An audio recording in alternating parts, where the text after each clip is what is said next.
Bonjour, à la une de Réforme cette semaine, les dérives sectaires.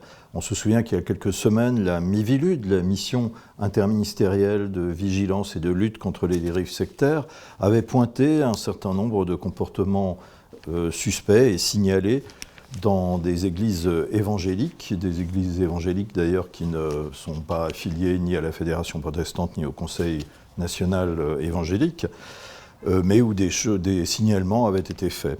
Réforme est donc allé voir une église évangélique qui s'arme contre ces pratiques ou ces éventuelles dérives. C'est l'église MLK à Créteil qui organise tous les mois des groupes de parole où les personnes peuvent venir dire comment se sont passés ces comportements et comment elles en ont été victimes. On raconte comme ça comment des pasteurs gourous arrivent à s'emparer des esprits jusqu'à empêcher les personnes de réfléchir par elles-mêmes.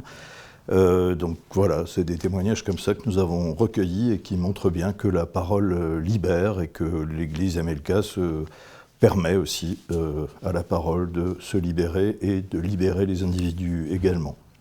Autre sujet dans Réforme cette semaine, la mort de André Gounel, un grand théologien protestant, un théologien de grande classe et d'une rare envergure, dit Laurent Gagnebin, lui-même théologien, qui rend hommage à son collègue. André Gounel ouvrait les fenêtres et parlait pour notre temps, et c'est une des images qu'on gardera de lui, outre sa grande générosité, que nous soulignons également dans Réforme.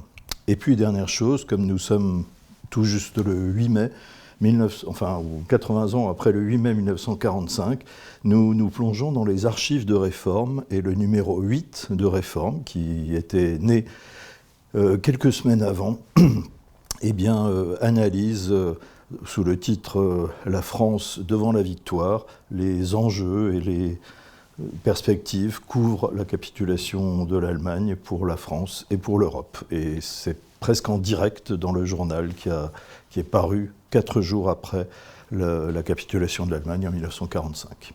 Bonne semaine.